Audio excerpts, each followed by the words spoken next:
வணக்கம் நேர்களே. விஜய் அவர்களின் ஆட்சியில் ஒரு ஊழலற்ற நிர்வாகம் செய்ய வேண்டும் என்கின்ற ஒரு முயற்சி நடந்து கொண்டு இருப்பது நமக்கு எல்லாம் தெரிய வருகிறது.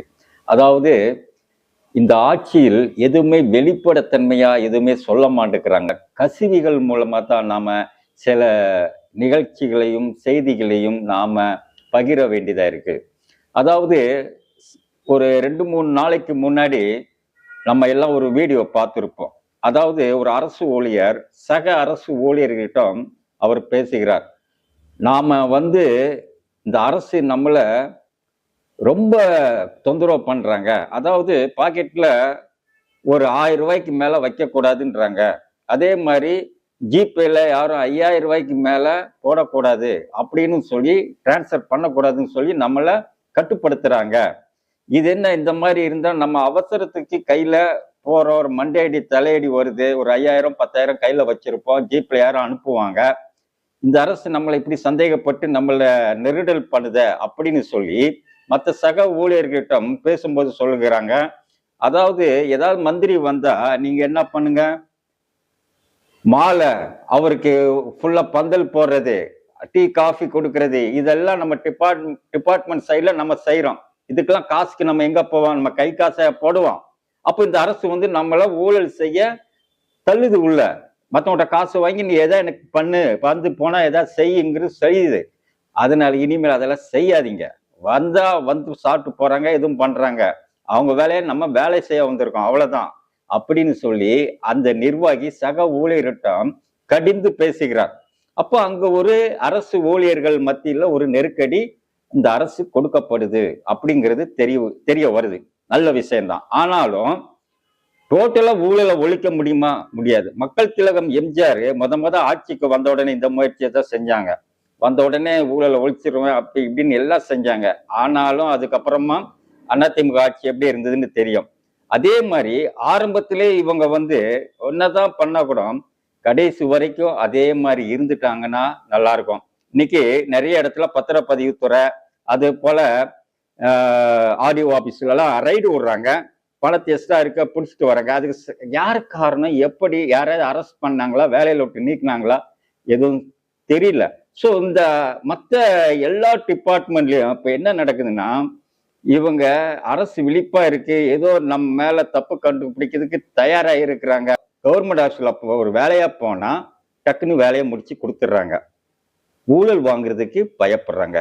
இந்த பயம் எப்படி வருதுன்னா, நிர்வாகம் அடிக்கடி அவங்கள டெஸ்ட் பண்ணிட்டே இருக்கணும், ரைடு விட்டுட்டே இருந்தா அந்த பயம் இருந்துகிட்டே இருக்கு. அது சம்பந்தமா யாராவது மாட்டும் போது அவங்கள வேலையில இருந்து நீக்கணும். அந்த மாதிரி செஞ்சுட்டா அவங்களுக்கு பெரிய ஒரு பயம் அதை செய்யவே மாட்டாங்க. ஆனாலும் இது கண்டினியூவா ஆகத்தான் இந்த பிரச்சனை ஒரு நிரந்தர தீர்வு கிடைக்கும். இப்போ போலீஸ் ஸ்டேஷன் போறோம், அதே மாதிரி ஆடியோ ஆஃபீஸுக்கு போறோம், அதே மாதிரி ரிஜிஸ்டர் ஆஃபீஸுக்கு போறோம். இங்கெல்லாம் பணம் எப்படி வாங்குவாங்க உங்களுக்கு தெரியும். ஆனா இந்த மக்களுமே ஒரு காரணமாயிடுறாங்க. என்ன பண்ணிடுறாங்க, டிலே பண்ணா இவங்களே பணத்தை கொடுத்து காரியத்தை முடிச்சுட்டு வந்துடுறாங்க.